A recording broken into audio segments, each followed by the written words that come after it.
Hey, if you want to get more out of your weekend, you got to get more out of your truck. Storage for your tools, cover from the elements, and protection that stands up under pressure. Whether it's a little DIY or your next big project, we say bring it to the backyard, to the barnyard, to everything you can throw at it, and everything that stands in its way, because it's not about getting the job done. It's about getting the job done right.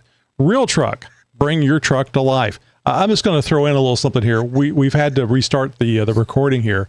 And I read that a lot better the second time. You know, if I would just read this stuff to practice it before we recorded the show, it would be so much better. How long has Josh been telling you that? I know. It was so funny. I've mentioned this several times. Josh, I would see him, he was muted, but I could see him talking, and he was reading through the thing. And I'm just too lazy for that type of stuff.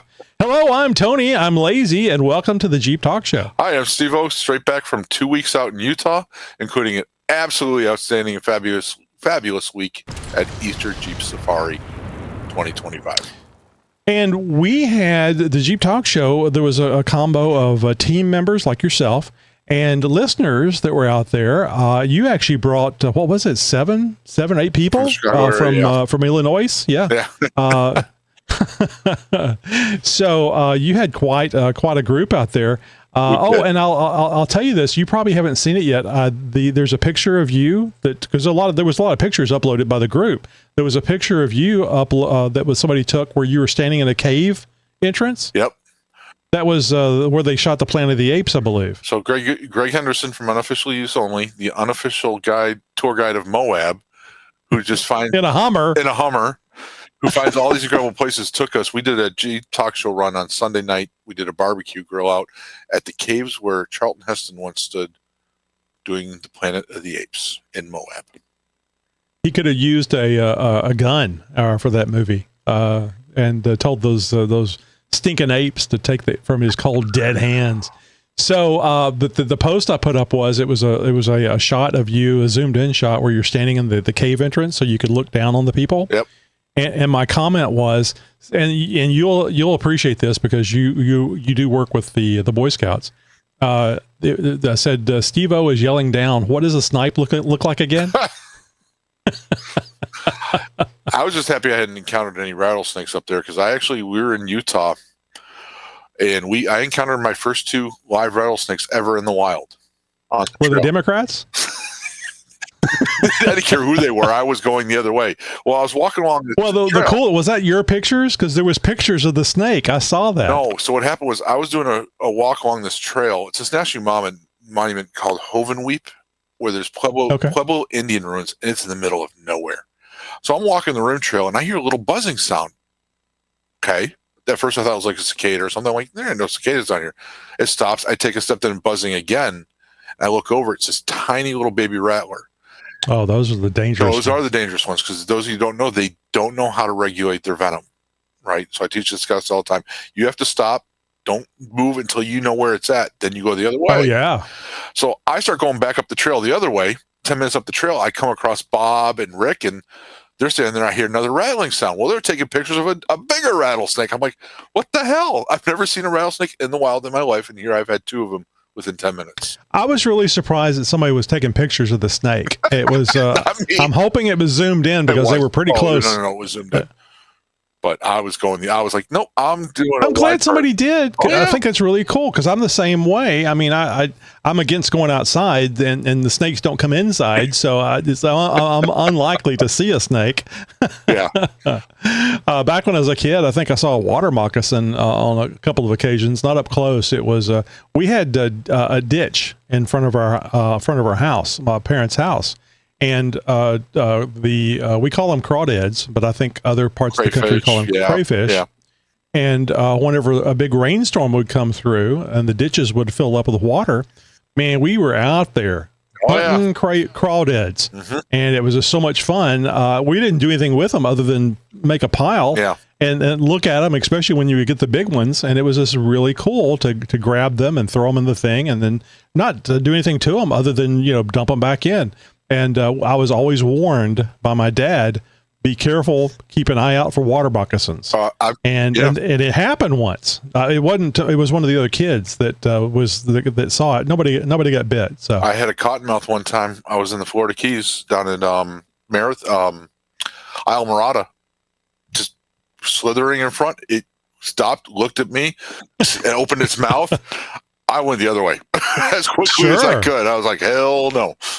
Yeah. Well, as kids, like 6, 7, 8, 9, 10 years old, we were always terrified of spiders and snakes and all kinds of things. It never had a problem. I mean, I think that that's something you learn as an adult, as you get more experience, that it's unlikely that something is going to hurt you.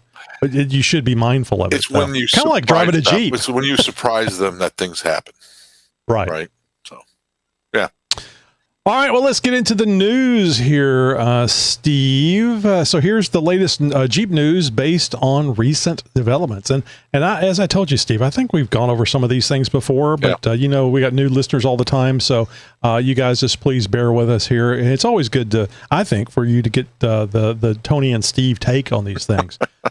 Now, I think this is fairly new, although we have talked about it in the past. A Galveston Jeep Weekend clarification. Despite an erroneous email suggesting closures, Galveston County Sheriff confirmed that beaches will remain open for this upcoming Jeep Weekend, a popular event for Jeep enthusiasts. Now, they don't call it Go Topless Day, but that's exactly what it is they're talking about. Yeah. And the only Go Topless Day I've ever gone to was a few years back. There's actually a video up on our YouTube channel. I think I've re-uploaded that one. I won't get to the YouTube thing a little later here in the show. But it was, this is another one I was telling you about. We were almost up to 9,000 subscribers on the YouTube channel before it was removed. That Go Topless Day video that was put up like 2019 or something. Yeah. It was gaining. It had already done very well. It was gaining more viewers. Really? We were almost at 100,000 views on that Go Topless Day Weekend video. Wow. And there was nothing to it. It was just, Jeeps driving by and, taking pictures and showing the Jeeps and some of the side-by-sides that were lifted up 5 feet high. And it was really cool. I don't have any plans on going to another Go Topless Day event.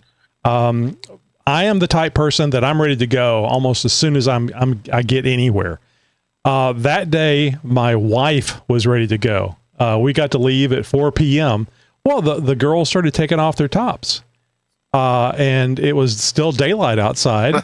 And I'm like, the tops of the Jeeps, right? No. I'm being sarcastic. And she didn't care for that. I don't blame her, and I didn't care for it. Because it's like the old joke I say, the nude beach sounds great until you're actually there, because these weren't very attractive women. No. Well, I have a problem with the whole topless day to begin with. The fact that it's May 24th, it's going to be 54 degrees here. So ain't nobody here in the right mind taking their tops down. As I like to say, still very nipply out. Oh, jeez, Tony. Hey, it's in a family show, so it's all right. Oh, boy. You set me up for that one. I've listened to you and Josh for all this time. I should know better. Oh, yeah. Well, nobody does. All right. Well, anyway, so Go Topless Day is coming up. I may still go to one. My understanding is that Bolivar, where I went the first time and last time I went, is a little tricky as far as gunfire and drinking and everything else. And that probably was not the best place to go. Bolivar seems to be a very nice place. It just wasn't a great place for the group of people that were going to be there. Now, I have heard that on Galveston, which is just down the road a bit, and you don't have to go across the Bolivar Ferry to get to Galveston. I guess you could go the long way. So the Galveston thing is more family friendly. So if you're in the Southeast Texas area or want to travel to Southeast Texas and you want to Go Topless Day, I highly recommend checking the get together that's in Galveston, not in Bolivar. Sounds like a plan. They have one. If I was going to go back, I probably would do that. They have one up here up on Lake Michigan, Silver Lake, Michigan, called the Sand Dune Invasion. Right. And it's the same thing. It's just a bunch of idiocy up there sometimes.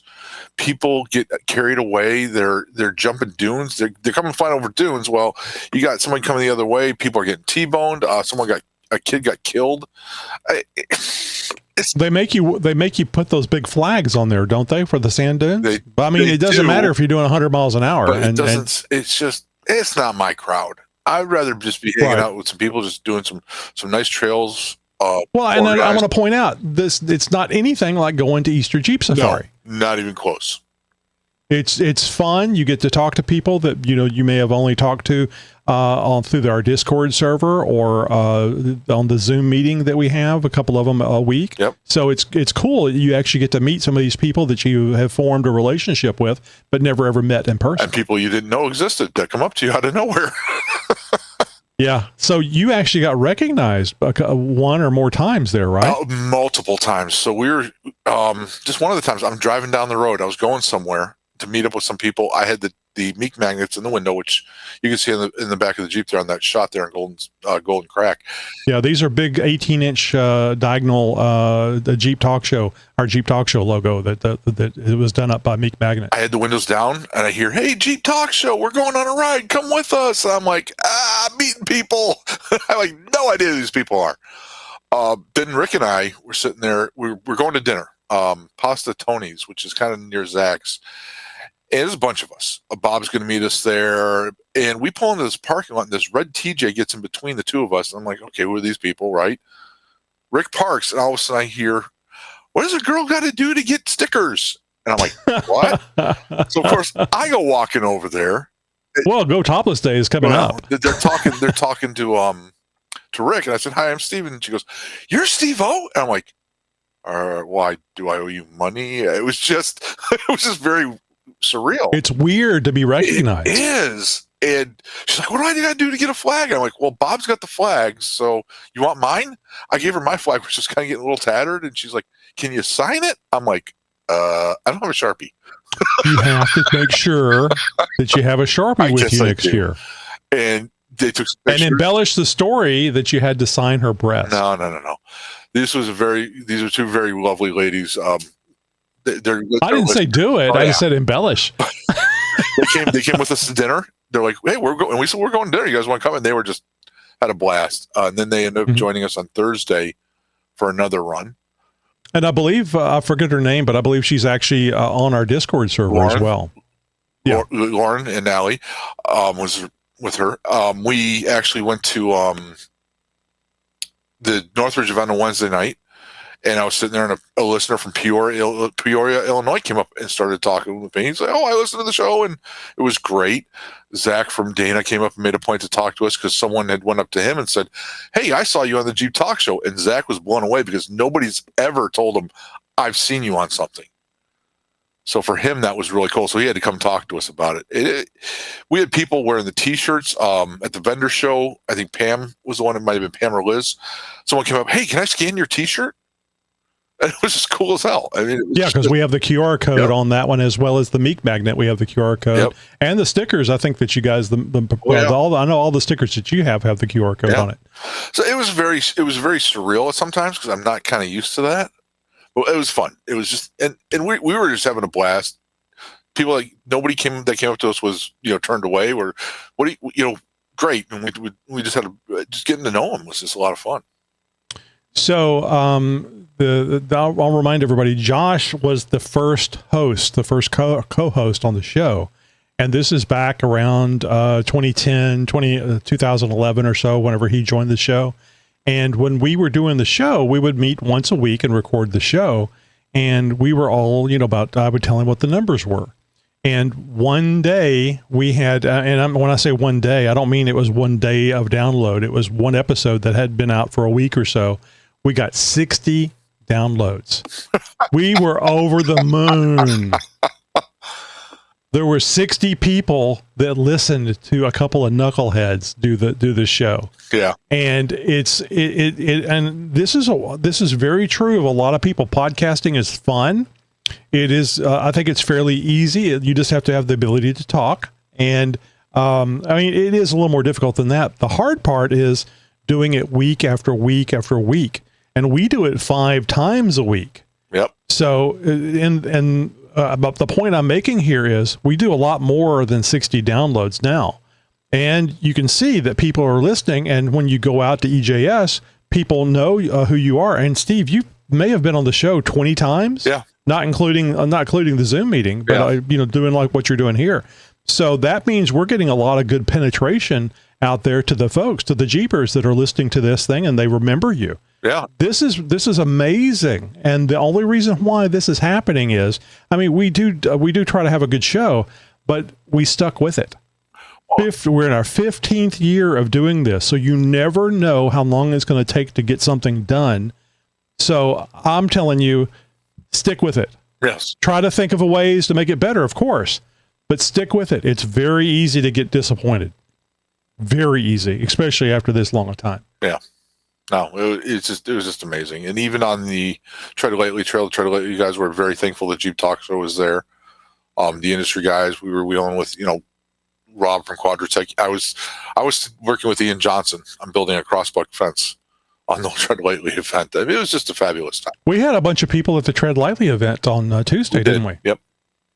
So was there anybody not working? The problem was they weren't expecting 40 people. So I would say 3/4 of the people didn't have, it wasn't very much hard to do. They were planning, I think, 3-4 hours on it. I think we were done in 45 minutes. Which was great because we all just went up to the top of the world, right? Yeah, which is where we were. So, well, my understanding was they were really impressed with the Jeep Talk Show folks last year. Yep. The last when I went last year, and they were just a great turnout. And then I'm assuming that this time it was even worse, where we had more people out there ready to work, which I think is wonderful. The message I need to send is Easter Jeep Safari. They have 10 slots on there, and then after 10 slots, people think, oh, there's no more room. They will never turn anyone away. I was talking with, I forget the gentleman's name, the head of it. He's like, no, just show up. We will take anyone. Oh, great. I like that. I was a little concerned about that because I do remember F.U. Bob, because he was the one setting all this up with Tread Lightly. And I remember saying 10 slots, and I thought, my God, 10 slots, that's nothing compared. I mean, we had a lot more than that there last year, and there was fewer people with the Jeep Talk Show there. So, I think I think you know this, but having the Meek magnets, because we had about 10 or 12 Jeeps out there with the Meek magnets on them, the Jeep Talk Show logo. And that has really stood out to people, especially on social media. Whenever I post up those pictures, or you guys have posted up pictures, seeing that Jeep Talk Show logo, because it's like, who the hell are these people? I've heard of them, but I didn't know that they were this big, that type of thing. So I had the T-shirt on that day with the logo and the QR code, and so somebody did an impromptu Rob Jarrell video on the trail, and I kind of just walked up like I was not paying attention. And kind of said, I'm sure they've edited it out by now, but I figured, what the hell, why not? Photo bomb, yeah, that's great. I photo videoed, I guess, bombed the video, whatever. That's right. He was doing it just impromptu off the cuff with someone, and I was kind of walking around, moseying around, and see if that ever shows up. All right, well, stay tuned for more rabbit trails, because I'm sure we're going to go down a few more, but let's get back to the news. All right, so Stellantis production challenges. Stellantis Jeep's parent company is facing disruptions due to U.S. tariffs, pausing production at plants in Canada, that's Windsor, Ontario, and Mexico. I know we've talked about this before. Yep. And temporarily laying off 900 Midwest workers. They've also halted retooling for the next gen Jeep Compass in Brampton, Ontario, impacting future models. I don't see this. I mean, I know I don't like the idea of people getting laid off. I don't like our neighbors to the north having issues, financial issues and stuff. But I see the whole tariff thing. I think tariffs are generally not great. But if you can use a tool to bring more jobs to the United States, and you can encourage other countries to have equal tariffs, and make it better for the United States to be able to sell in Canada, then I think that that's a good thing. I think that the way this is going to work is everybody's crying and whining, kind of like a kid does whenever they want to, it's too cold out to go barefoot yet. This was a yearly thing with me and my mom. Can I go barefoot yet? Can I go barefoot yet? And no, because she didn't want me to get it sick. She knew better for me, and I would have to wait before I could do that. So the tariffs are a way to get something done, and it's going to get something done good for America. I'm not, God love you, Canadians are great, but that's your country. I'm interested in the United States being the greatest one, and I'm also interested in us just being fair. same type of tariff back and forth. 0 would be really good. Let the market decide where the product should come from. Well, it's going to be interesting to see how many companies go more of a vertical integration, right? Where they're taking control of what they're making, they're doing in-house versus the whole horizontal model of farming it out. I'm really curious to see what this is going to do for the Belvedere plant, which is about an hour from me. Because they were talking about getting that up and running. There was a big push, and I think what was they going to launch out of there? Was it the new Cherokee? I think the Cherokee was there before. It before was they closed originally, it. yes. Yeah. But then they were talking about, and I forget what model it is, but Stellantis was going to be restarting it. So now I'm kind of curious as to where that's going to go. The thing that scares me is that things can change so dramatically every time there's an election. And I know this is very frustrating for companies. Like, well, what do we do now? I mean, we can spend all this money and do all this stuff and make decisions, but what happens in 4 years? And let's face it, how much of those 4 years, if it's an incumbent, are they spending more on campaigning for another 4 years, regardless of the party, versus focusing on the job at hand? House Representative, 2 years. That's not a lot of time, right? In my opinion. Now, I agree that, and I know you and I have talked about this, term limits. I mean, it's ridiculous. Some of these, how long they held on. There's no reason for anybody to be in office for 40 years. No, I completely 100% without agree. I don't care how great they are. Yeah. Let somebody else get in there. This should not be treated like a way to make millions of dollars. It should not be a career. I'm not going to talk about how they made the millions of dollars. Yeah. Doge. But come in. I think it should be like jury duty. It should be something that you want to you do because it's your civic duty, and then you get your ass out and get back to work. And let's face it, they're going to 2 years is not enough, in my opinion, for House Representative. I don't know what the answer is. Right? Maybe Senate's 1 6-year term. I don't know. But there needs Congress needs to do their job and pay attention to where the money's going and what's being spent on the money. About keeping their jobs. Exactly. Yeah. So this is good. I mean, I've mentioned this a few times to people on social media that are complaining about Trump before he got elected. And I was saying, hey, if he had gotten elected last time, you guys would be cheering because he'd be going away and somebody else would be getting elected. And then going back to the 4-year thing, there's no guarantee that even if, like, say, J.D. Vance runs for president in 4 years and he gets elected, there's no guarantee that J.D. Vance is going to do what Trump did. No. Because Trump is Trump and J.D. Vance is J.D. Vance. Yeah. So you don't know what's going to happen. I mean, it's working out great for us so far. It's just, I wish there was a better way of doing it. I don't think that there is, but I wish there was a better way of doing this, especially for businesses. I want Stellantis to succeed. They make a wonderful product that I really, really like. And I'll just mention this again. I think that Jeep and Ram ought to spin off onto their own thing. But then again, Stellantis would go belly up because who wants a Renegade? Or who wants Fiat? Yes. Yeah, exactly. Not in the U.S. And I think that Jeep and Ram spun off with an American owner where Americans are making the decisions for Americans, not some European people that think that a Jeep should be IFS. You know, I don't know about that because when Daimler Chrysler owned them, that was when the WJ came out. That's when the TJs came out. They didn't do too bad, in my opinion. Now, was that an American owned? Was there American at the time in charge of it? I thought they were. Sometime in that period when Daimler Chrysler, I believe the TJ was a Daimler Chrysler. I could be mistaken. I could be 100% wrong.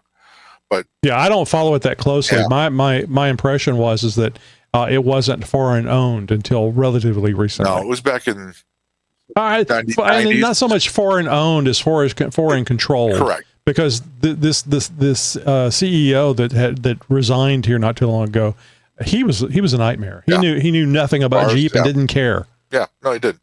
Tavares, yeah.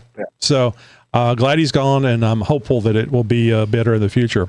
All right, let's get to our next one. Ad controversy. Jeep alongside Dodge and Ram pulled a built in USA TV ads after Truth in Advertising flagged deceptive marketing as some parts are imported. You just mentioned this about, this whole hodgepodge of parts coming in from all over and going more vertical. And I mention this all the time.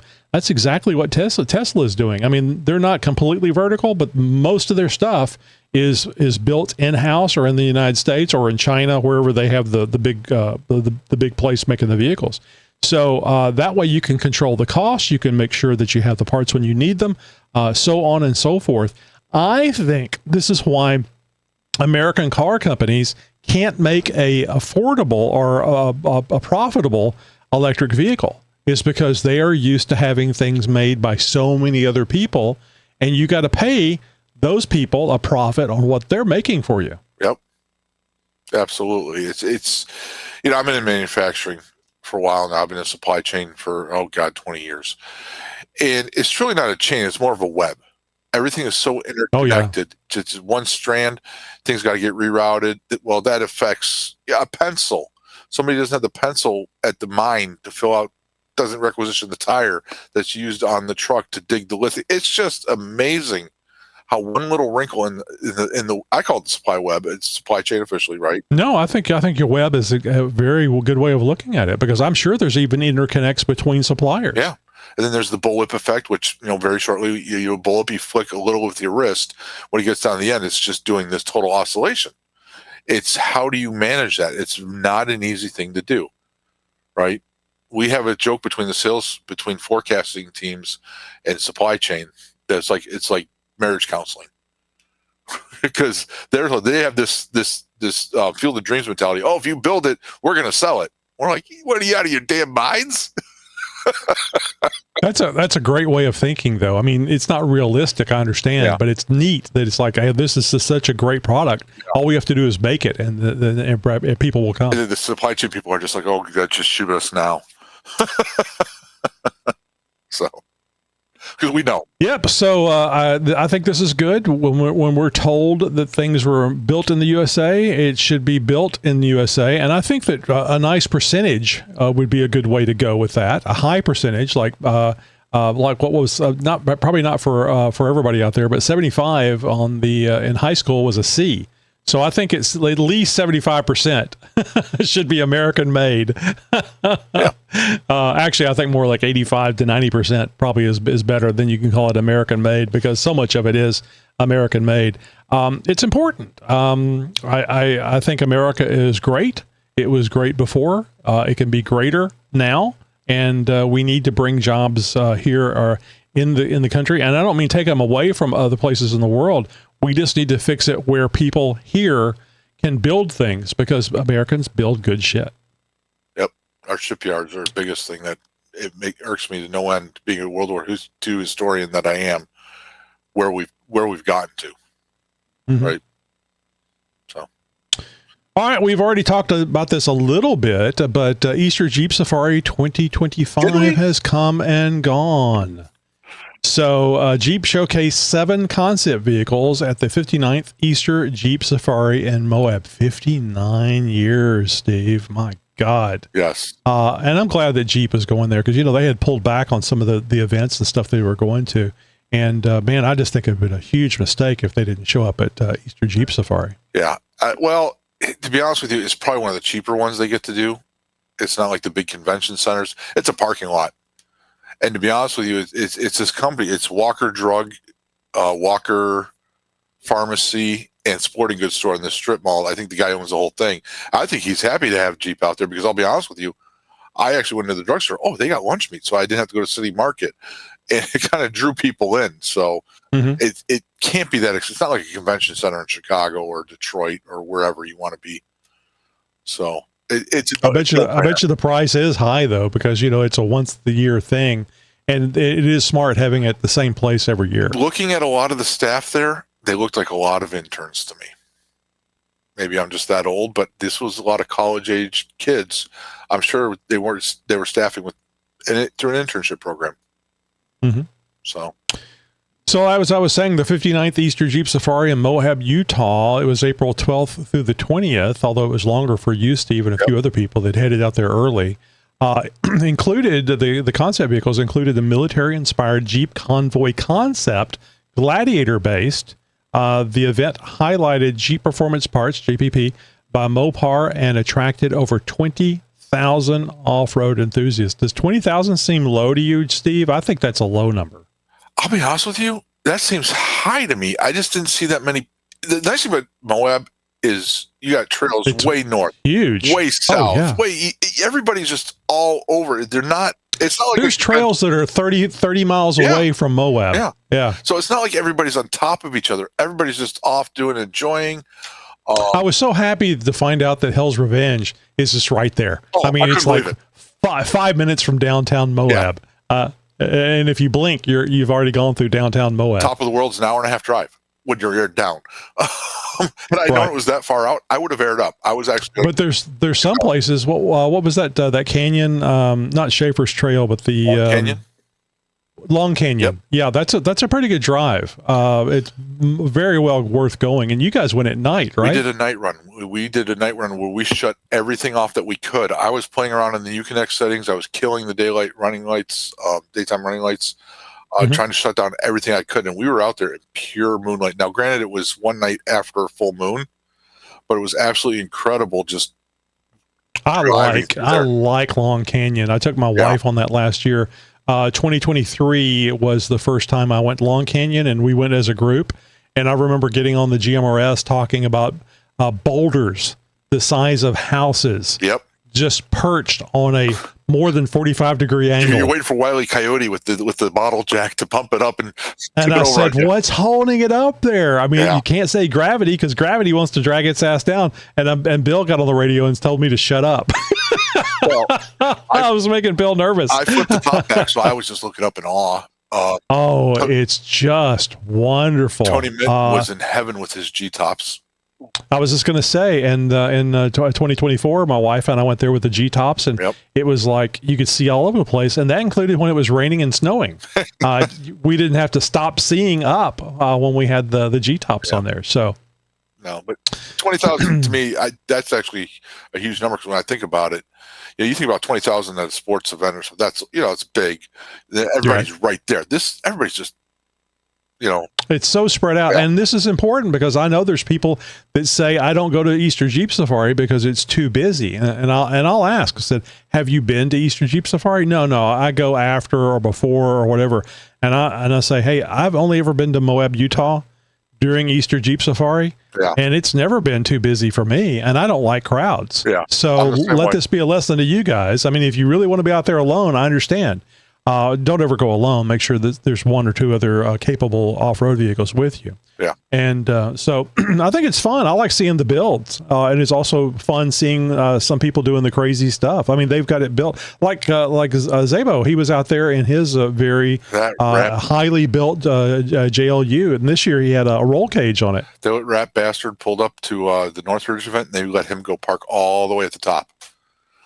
It's because of his Jeep. Like I said, you spent 300,000 on your Jeep, and I bet you they'll tell you to go places. And I don't know, I don't know how much he spent. It's a lot because he's just not building it for off road. He's also building it where it looks good. They looked at me and said, "No, there's spots down by the road, all the way down at the bottom by the road sign." I'm like, seriously? So then I had to hike halfway up just to get the shuttle bus to the top. Yeah, fortunately, we didn't have to do that. We parked. There was an area. It looked like it had been freshly bulldozed for all the Jeeps, and so it was less than a football field's length where we parked and where we caught the shuttle bus. Yeah. And like I said before, in 2023, we drove up and parked at the top in the Gladiator. So, all right. So moving on here, while most retailers and online publications promote readers' rides, the team at RealTruck decided to flip the script and expand the community. After all, it's not just about our customers who make RealTruck. It's one of the nation's leading aftermarket manufacturers and retailers, but also the dedicated employees who ensure everything runs smoothly. It was such an inspiration for the Real Source series Real Rides here to give our employees the shout out they deserve with an in-depth look at their personal vehicles, from lifted trucks to lowered cars. Regardless of the style and taste, we all share the same hobby and passion that led us to RealTruck in the first place. So this is a great blog post about Real Rides from Brendan. This is like Soriano. And you can go over to the realtruck.com/blog and just do a search for Real Rides, Brendan Soriano, or whatever it was that Steve said, and read more about this. I think it's great. And, I don't know about you, Steve. I'm a truck lover. I love trucks. I was into trucks before I got the Jeep, traded in a 92 Ford pickup. I probably would have kept it if it was four-wheel drive. Now, I didn't know about Jeeps. And a four-wheel drive full-size pickup is nothing compared to an off-road Jeep. Jeeps will take you anywhere and up and over everything.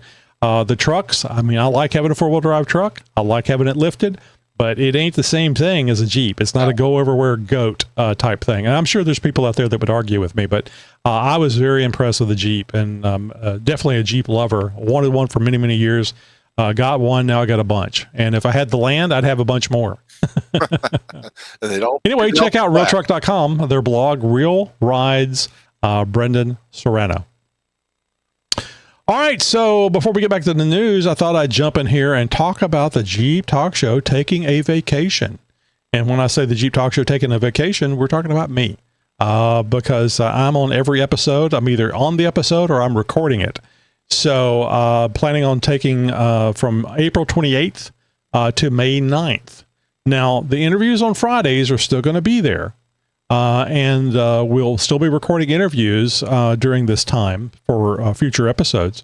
So Chick Chat is planned on happening as normal on Mondays.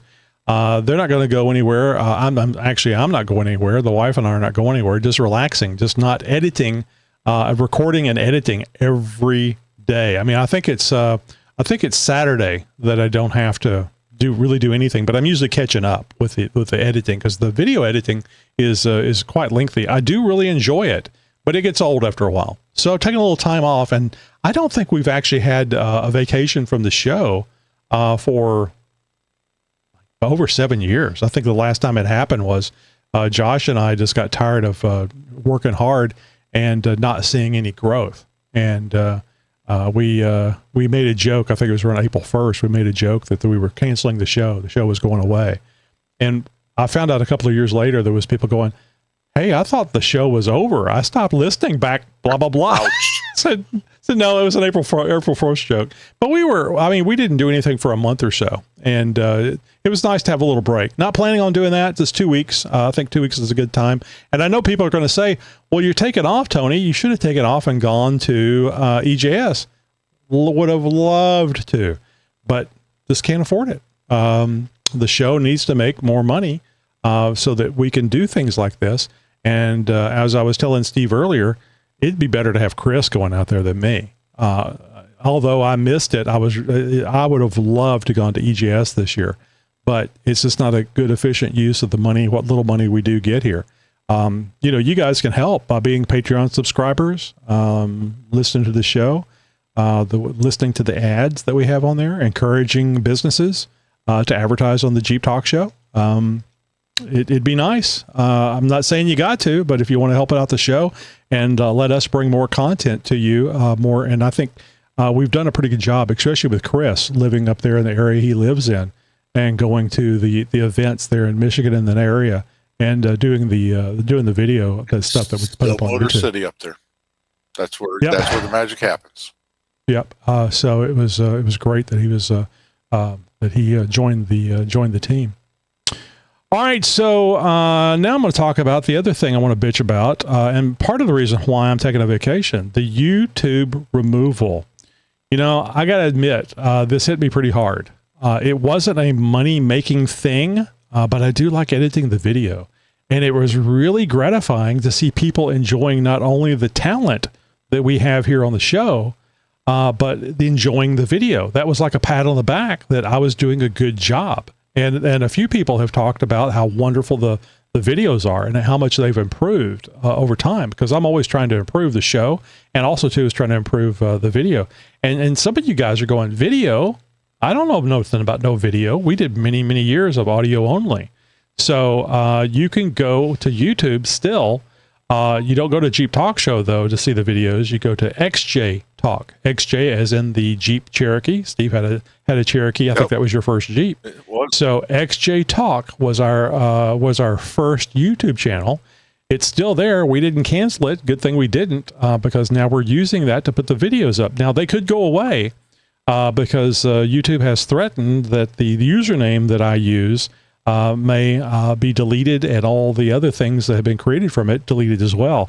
So I'm going to encourage you to learn about Rumble, rumble.com. It's what I like to say. Do you know about Rumble? Have you heard about it prior to me talking about it, Steve? I've vaguely remember hearing about it. I have not checked it out yet. It's probably one of those, I will shortly. It's just it's very similar to YouTube, and they did that on purpose. Yep. But they don't have the left leaning and also the draconian type style of channel removal. Yeah. That at least that's what I've heard. And I like to say that's where all the losers go, because people that have lost their channels on YouTube go over to Rumble. Yeah. And it's like the underground. Yeah. I don't like the way YouTube does how they do it. If they were a restaurant, I would not go there to eat. I don't care how good the food was, simply because it's just a thing. But if you want to be successful, the best place to go is where people go. And YouTube is where everybody knows and where everybody goes to watch videos. So we are still there, just under XJ Talk. We don't know how long it's going to be. But Rumble, I think, will be there for quite a while. I say that, and Rumble's going to go, oh, no, sorry, you're gone. Well, it's unfortunate too. I know you felt it personally. A lot of the team members, Bob and I were actually in Utah, and that's when everything that happened with the spammer. I'm usually there monitoring the channel, helping to keep that out. It's right. This is your fault. Oh, yeah, I knew that. I was waiting for this. But it was just, it's deflating. I mean, Bob and I were stunned when we figured we were together. FU Bob, we were out in the backcountry. We eventually catch data, and I'm like, what the hell is going on? It's deflating, right? Because we've all kind of been helping. We've all been part of it. We're all getting excited as we're getting close to 9,000, and it's like, what the hell, right? Mm-hmm. So, yeah. I don't think YouTube has made us as popular as we are. I think that the people like yourself doing this show and doing 5 episodes a week and making a name, and the interviews, I think, have really made a big difference. It's a culmination of everything. Right. The work that, but I don't think it's YouTube's. I don't think it's primarily YouTube. There's a lot of work that's gone into this show that doesn't involve YouTube. YouTube was the latest venture to help promote the show, and we're still doing that. Yeah. And now we're actually going out on Rumble as well. So I don't think this is going to take away from anything other than people trying to find it. Like, well, where did the Jeep Talk Show go? I was looking at videos here, and the subscribers, 9,000. Yep. Where'd it go? And I mean, I can't even go on there and say, hey, there's a redirect. Yeah. This is where we were. Now we're over here. Yeah. So and that's one of the reasons why I'm talking about it tonight is that you do not have to subscribe to YouTube. I think it'd be pretty funny though if we got more than 9,000 subscribers over a very short period of time. Yeah. To the XJ Talk channel, and if you don't know what I'm talking about, XJ Talk, it's just youtube.com/ and I believe it's an @ XJ Talk. Really simply though, you can just go to jeeptalkshow.com/YT as in YouTube, lowercase YT, and it will take you to our new XJ Talk channel. You subscribe to it, and then you won't have to worry about where it is. Yep. It'll just show up. So jeeptalkshow.com/YT. I call it a shortcut. It's a shortcut that we've done on the internet so that you can quite easily get there. It's the same one we were using whenever we were using the YouTube channel Jeep Talk Show. All right, so like I was saying before, I'm making sure that all the videos are going up on Rumble as well as YouTube. It's nice that there is an alternative to YouTube, rat bastards, since they are very draconian in how they remove YouTube channels. There was it was against YouTube's policies. There was some gay porn that was put up on our Zoom meeting. We were doing a YouTube Live, so that gay porn went out on YouTube Live.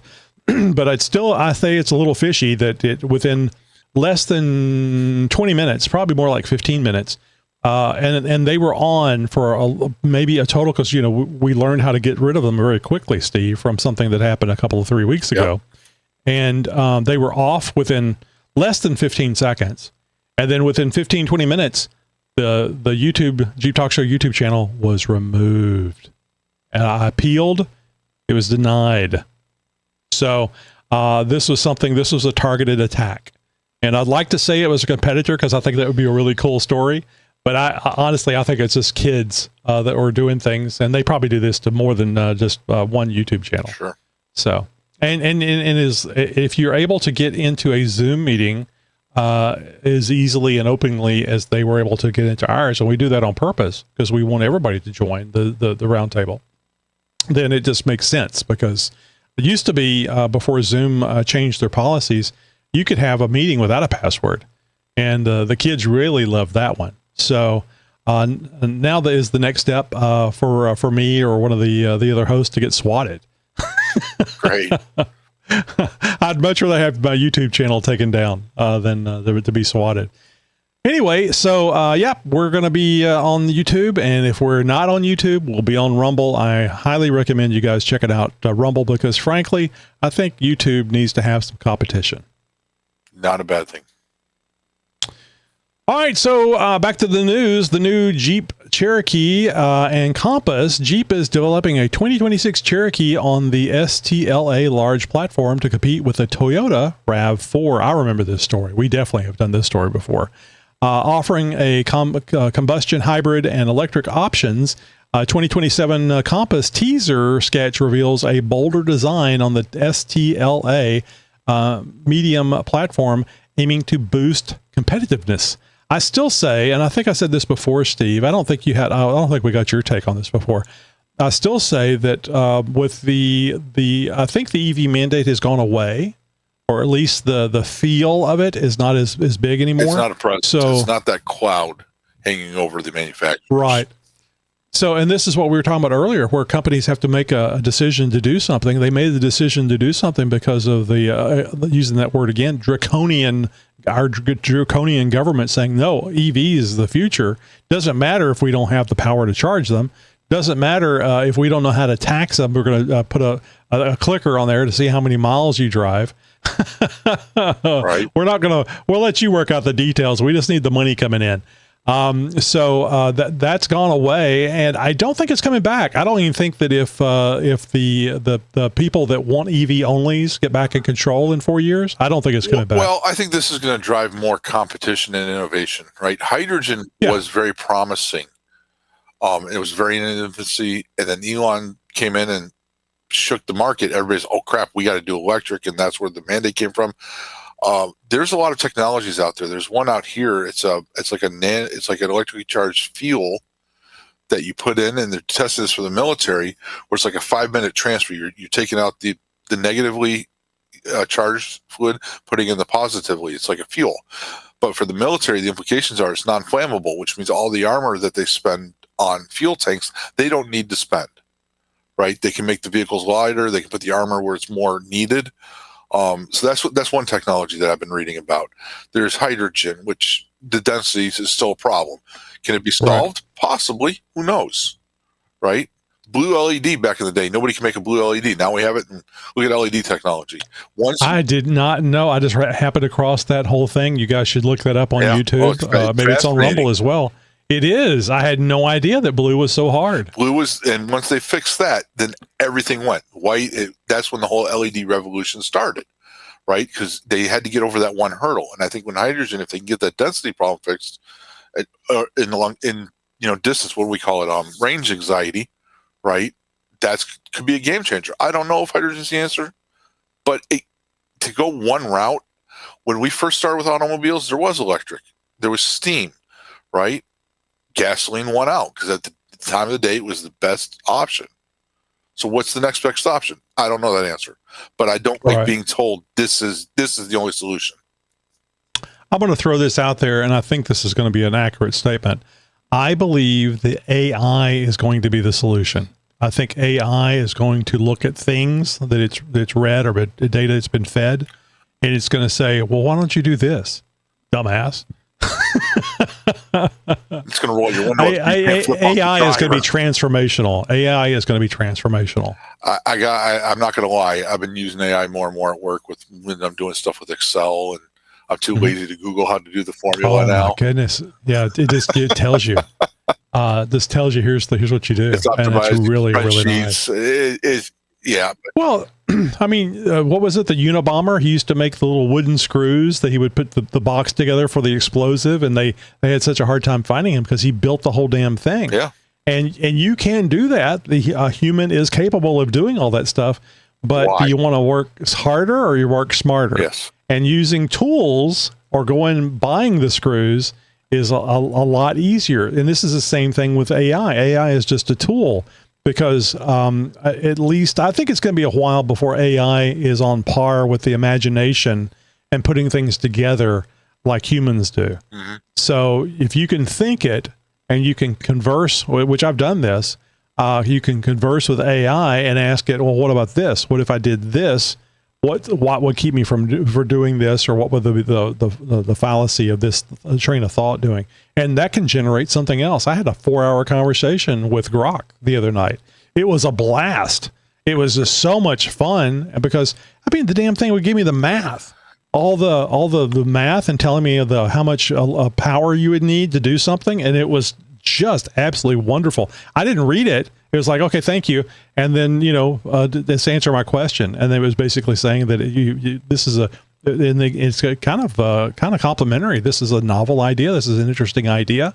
And here's the problem that you would have with it. And what's going to be interesting is watching Nikki G have a conversation with AI. It's just going to say tinfoil now. All right, the Wagoneer Overland Special Edition, the 2025 Jeep Wagoneer Overland Special Edition was unveiled as an off-road focused model. Bullshit. Emphasizing rugged capability. Tell me how you really feel. I'm sorry. If it's not is it possible for them to make an off-road vehicle? Jeep can make an off-road vehicle that's not a Wrangler or a Gladiator? Sure, but come on. Well, are we talking about run down a fire road, or are we talking about, Pritchett can't? What is the definition of their off-road capability here? Well, when you pull over to take a piss, you're literally off-road when you're taking the piss. Fair point. So, yeah. So it's all about the lawyers. So you say one driving Toyota. Oops, did I say that out loud? All right. So anyway, maybe so. And if you get a Wagoneer, and it sounds like the Wagoneer Overland Special Edition sounds like may be a great thing for overlanders. It has overland in the name there. So, all right, Steve. Color options. Jeep introduced Joose, Joose. I think they should have just called it OJ. And I was about to say, is there a chase involved with it? Yeah. So Joose is vibrant orange. I love bright colors on Jeeps. I absolutely love it. I think all Jeeps should have pretty bright colors. Your blue is even kind of a bright blue, and I think that's the way to go. The dark colors, not a big fan. What was it? I went to Sam's Club the other day, and I was really surprised that this isn't Jeeps, it was cars. There were 5 or 6 cars parked up close to the main door, all white. No other color other than white. I think a white vehicle is the most unimaginative, basic thing that you can do. Wendy, she loves the white, her and Bill's white JKU, and that's fine. I have no problem with that. But me personally, the only reason I get a white vehicle is if I was going to wrap it. Yeah. Well, when I was looking for the Jeep, I had 3 criteria: no gray, no black, and no white, because it's common. Let's face it, it's the easiest for resale value, but it was just not me. I found the blue with the tan interior. I absolutely fell in love with it. I didn't tell them at the dealership that I was absolutely totally head over heels on it, but it's just me personally. Teach their own. And oh, absolutely. The one I cannot stand, the High Country, where they color match everything, even the bumpers wrapped in plastics. To me, it's not character for a Jeep. That's personal. The only vehicle that I've ever seen that was color matched all over that looked good was my Cherokee, my 98 Cherokee when I got it, the classic. The bumpers were red, the little side bumpers that were on the doors were red. The back bumper was red. There was a lot of red. But not a Wrangler. Wranglers, I don't mind the color match fenders. I can go either way with them. I don't care. But the bumpers have got to be black in my book. The grill can be color matched. There's just certain criteria. It's got to have that character. The door handle. It's just the white one looks like a stormtrooper to me. I don't know why. Yeah. The high country, up country. I don't know what the term is, but that's just me. Yep. Well, anyway, so a new color from Jeep, which I think is good. They also have they have the Mojito. Thank you. Bright green, continuing their trend of bold, non-traditional colors. Safety and theft concerns. Stellantis warned of potential power loss issue in some Jeep Cherokees, increasing crash risk. And we're talking about the new Cherokees, not the old ones.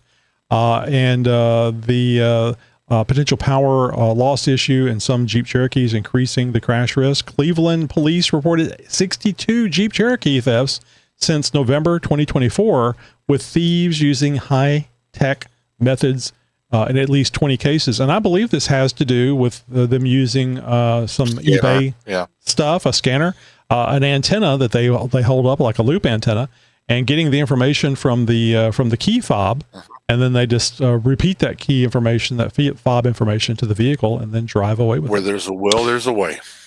Yep. Well, I have a RFID box that I put my key fob in. So not saying there's not a way to still do it, but it's going to be more difficult doing it that way. Yep. All right, Australia market exit. Jeep will be discontinuing the Grand Cherokee in Australia once the stock runs out. And I'm not talking about the stock like stock market. We're talking about the Cherokees there in Australia. With dealers exploring legal action against Stellantis due to a 70% profit drop in 2024. Ouch. So anyway, no more Jeep Cherokees in Australia. Although, if I remember correctly, it was kind of I remember a friend of the show and friend of the xjtalk.com forum, Wayne, he had a Cherokee down there that he just would beat the holy hell out of it. And in New Zealand. And in New Zealand, the Cherokee XJ, people gave him a hard time for beating the hell out of it, because driving a Cherokee in New Zealand is like us driving a high-end Range Rover. G-Wagon or something, yeah. Yeah, because it was so rare, and he was just doing all kinds of crap. He eventually sold that off or traded it off for a TJ, and then he beat the hell out of that. One to the next. He was hilarious.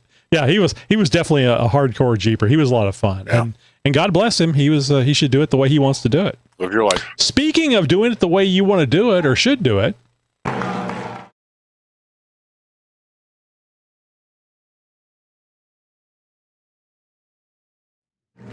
Hey, this is Nicky G, and if you have old crappy Jeeps like me, you're always tracking down electrical gremlins. So a multimeter is very important to carry with you. Oh, yes, absolutely. And it works in conjunction with a test light, which you can tell a lot of stuff with a test light. They're a little easier to use. But I've recently come across this. I dropped one. Recently came across this. It's a test light with a voltmeter built in. I can't tell ohms and stuff like that or resistance, but you can tell if you have voltage and how much voltage. I'll show you how it works. Okay, I'll demonstrate using my solar panel controller. Ta-da. Oh, that's neat. That is. But that's not why I'm calling. I'm calling to tell you that I got a dog from I was doing so good. I got a dog from a blacksmith. Yeah, as soon as I got home, he bolted for the door. Oh, man. Yeah. It made sense in my head, but it ain't jiving. Let's try this one. I saw a moose on the way home from work today. Yeah, I didn't even know mooses had jobs. Wow. Is it mooses or mises? Mooses. Either way. All right, boys and girls, I'll chat you later. Have a good one. Bye. This is it. This is the world we live in. So I was like making fun of Canadians by saying there's a moose in my hoose. There's a great song. I wish we can get a copyright violation, but there's actually a song. There's a moose in my house. It's really funny. Have you ever heard that one, Steve? I have not. That's interesting. Yeah. Reminds me a little bit of Super Troopers. I should put that up on. I should put that up on our Discord server. And by the way, our Discord server is just one of the ways that you can join the Jeep Talk Show community. Mm-hmm. And the Discord server is very responsible for events. People getting together and talking about going to EJS. I think the next one that you guys are planning is the Rubicon Trail. Yep. And the Jeep Talk Show event in June 7th. Is coming up, and all the discussions are going on there. So we'll talk about it here on the show, of course.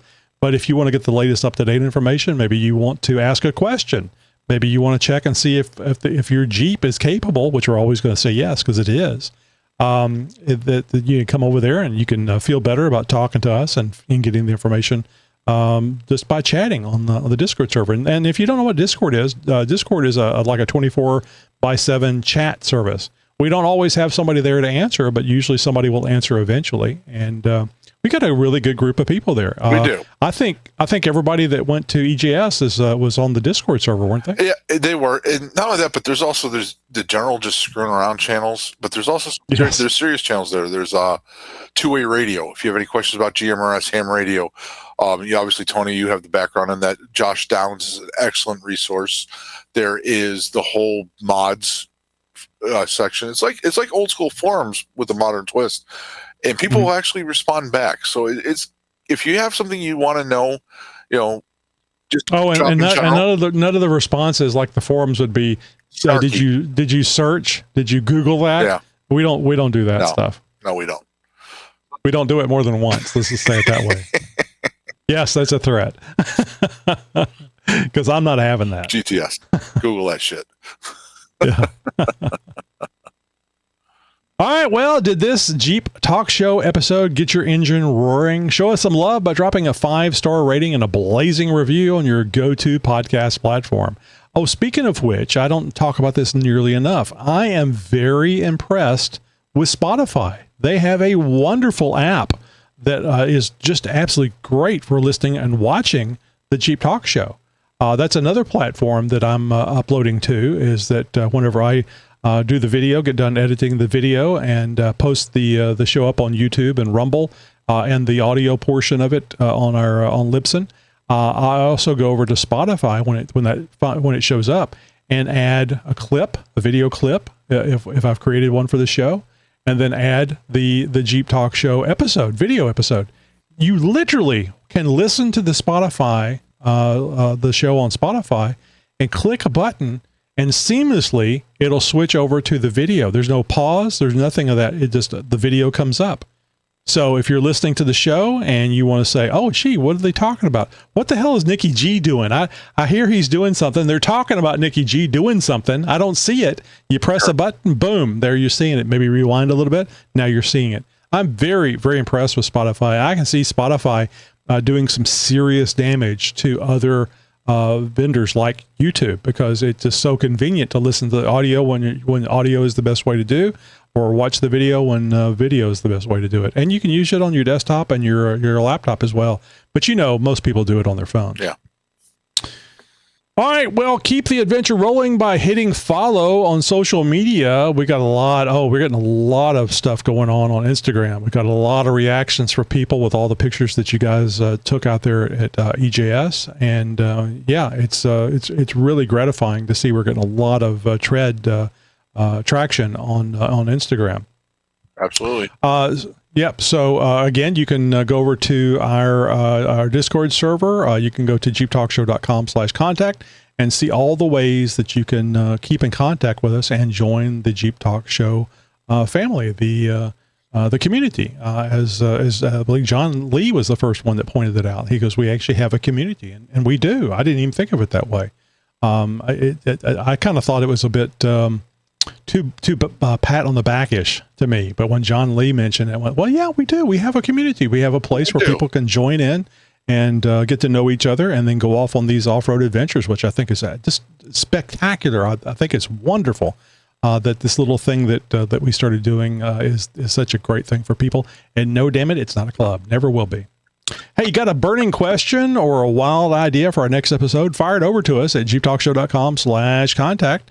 Thanks for cruising with us, and get ready for another great episode here in, I guess, the next couple of weeks. Now, we have a Friday interview, so we'll be talking to you again on Friday. All right. All right, man. Thank you very much for being here, Steve. What's your next adventure? I'm going actually to Venice for work in May. So that's going to eat up about a week and a half of time. I was going to the Jeep Talk Show event in Hot Springs. My daughter decided to go to school in Washington, D.C. area. So instead of having to get her back and forth in one day, I had to take 4 days off. So I had to scrap that. I'm going to do some backpacking, canoeing up at the Boundary Waters, which is the Minnesota-Canada border. But as far as Jeeping, it's up in the air right now. They did open up some new Badge of Honor trails out by me. One is Badlands Adventure Park in Attica, Indiana, which Chip is actually a member of them, and he's down there a lot. Drummond Island, which we've talked about on the show, they have a new trail up there that's now a Badge of Honor trail. Tigerton, which Roger, myself, and Keith have been up to, that's now a Badge of Honor trail. Oh my gosh, I forgot about Keith. Keith has been around in a while. He popped in last night. He didn't on the round table. He didn't say much, but he was there. Good. And then up in Minnesota, which is what I'm kind of excited about, it's up on the Iron Range. The Iron Range is typically where all the iron ore was drawn up. You're familiar with Edmund Fitzgerald? Mm-hmm. That iron ore country that came down into Superior. It was trained down in there, but that's the Iron Range. So a lot of this old, mining areas is now a trail, a Badge of Honor trail up there. So I'm kind of looking to see if I can finagle a weekend up there playing around. Right. Well, great. Thank you very much for being here, and you guys have a great night. Yep. Broadcasting since 2010.